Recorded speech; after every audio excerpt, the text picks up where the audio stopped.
Welcome to the Secret Underground Laboratory Recovery and Salvage, where rude mechanicals do magic.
Hello, I'm Bronze Age, Director of the Secret Underground Laboratory Recovery and Salvage. And today we're going to start on restoring this old standing desk. This is a drafting table, otherwise known as a standing bench. It originally had this bridge piece across the front, which would have had another support in the middle. Someone has started the restoration on it, which is why we have these nice clean boards up on the top.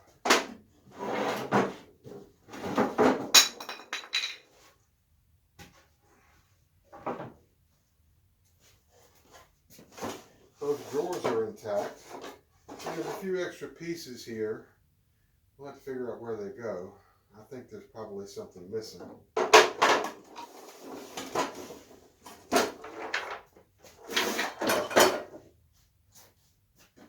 That piece just fell off, so that'll have to be repaired. But everything else looks pretty good. It's all loose, so part of the restoration will be putting this all back on with the right kind of attachments. There's some really deep wear in these drawer guides, which is not unusual for something this old. The bottoms of the drawers are curved, so they're worn the same way. And we even have a rubber stamp mark right here where it says West End Hardware Company. So this must have been used as an office fixture for a hardware store. And I imagine these drawers were loaded down with account ledgers or other heavy catalogs or books or something. And over the past 80 years that this thing was used, they just wore these down like that. Not unusual at all for this kind of thing.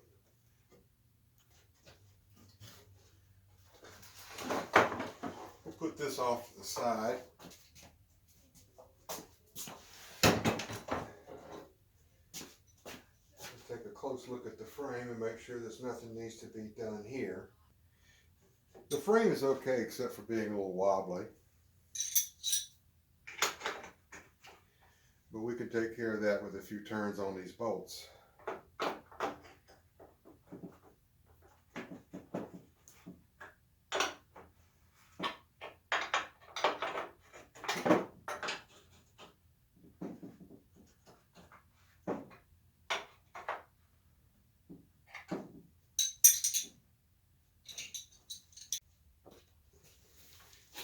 This little short piece here was originally held on with a nail, but I'm going to put it back on with a dowel joint using the old nail hole as a guide for where to drill a hole.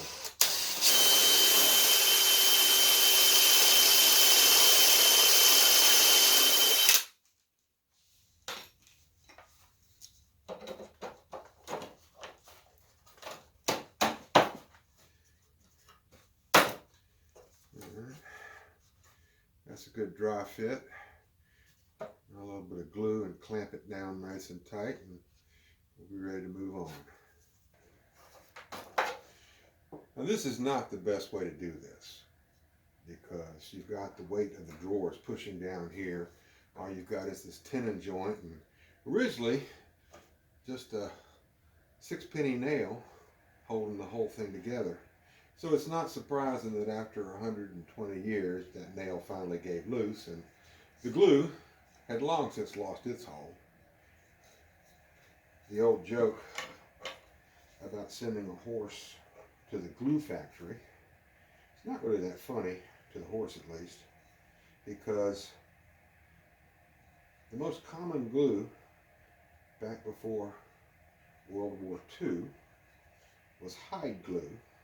It was called hide glue because it was made from animal hides, horses, cows, whatever you got. The joke name for an old worn out horse was glue pot.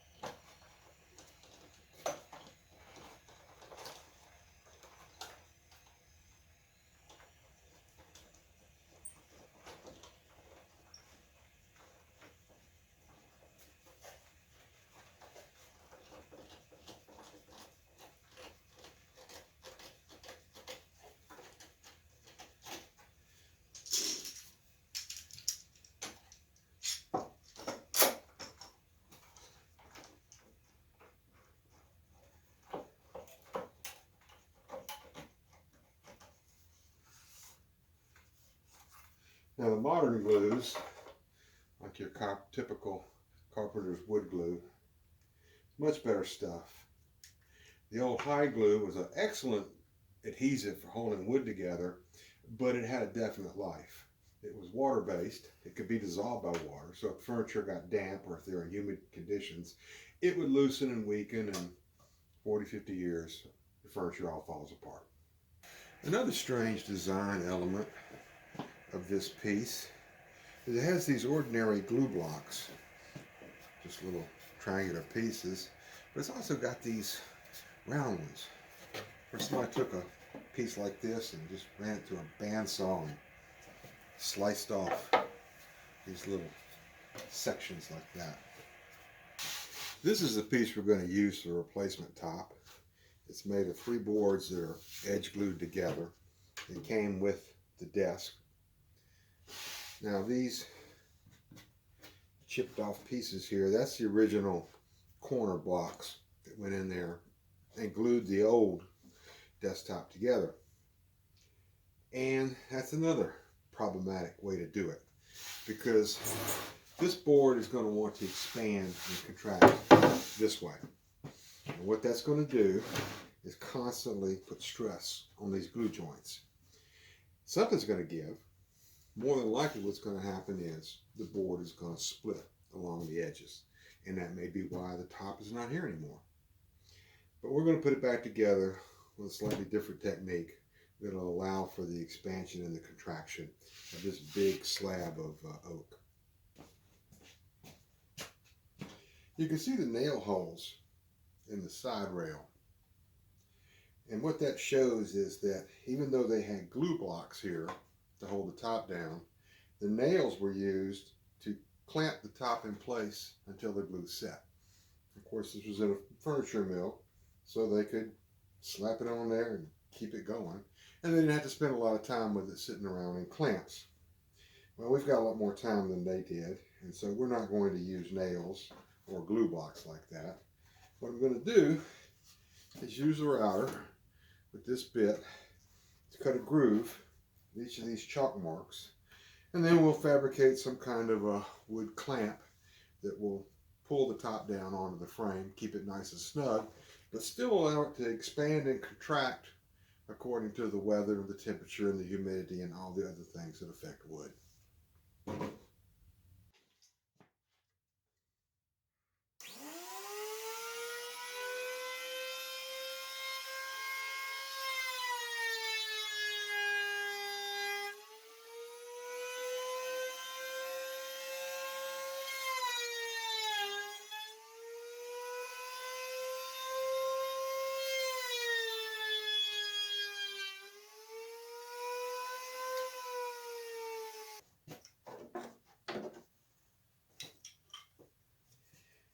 As I said, installing a top using these blocks like this is a little fussy.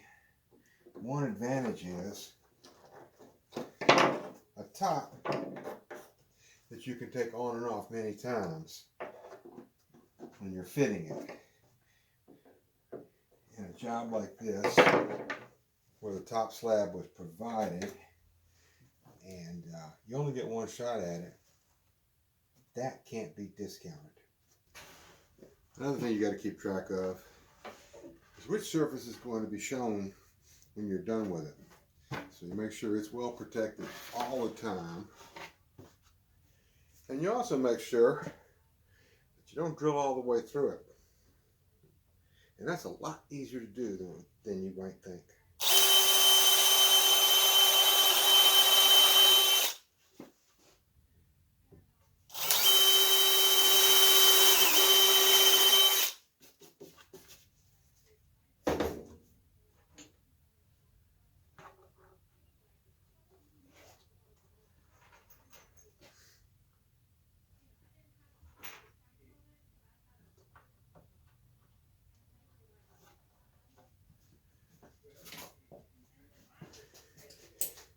Now I'm sure there's an easier way to put these things in. Maybe some kind of special wrench or tool. You can double nut them. In any case, I've never found anything that worked any faster than just doing it this way. And these threads that I'm grabbing hold of aren't going to be used for anything after this is done. So it doesn't matter if they get torn up just a little bit. I spoke a little soon there. This board will have to come off to drill the holes for the bridge. I could drill it in place, but I'd really prefer to do that on the drill press. But these clamps are holding very tight, and I think that's going to work out well. And we're able to move on to the next stage of this restoration, but that'll be in the next video. So this is Bronze Age. I thank you for watching so far. Appreciate all of our viewers. And we'll have part 2 of this restoration up as soon as possible. Until then, please like and subscribe. Appreciate it very much.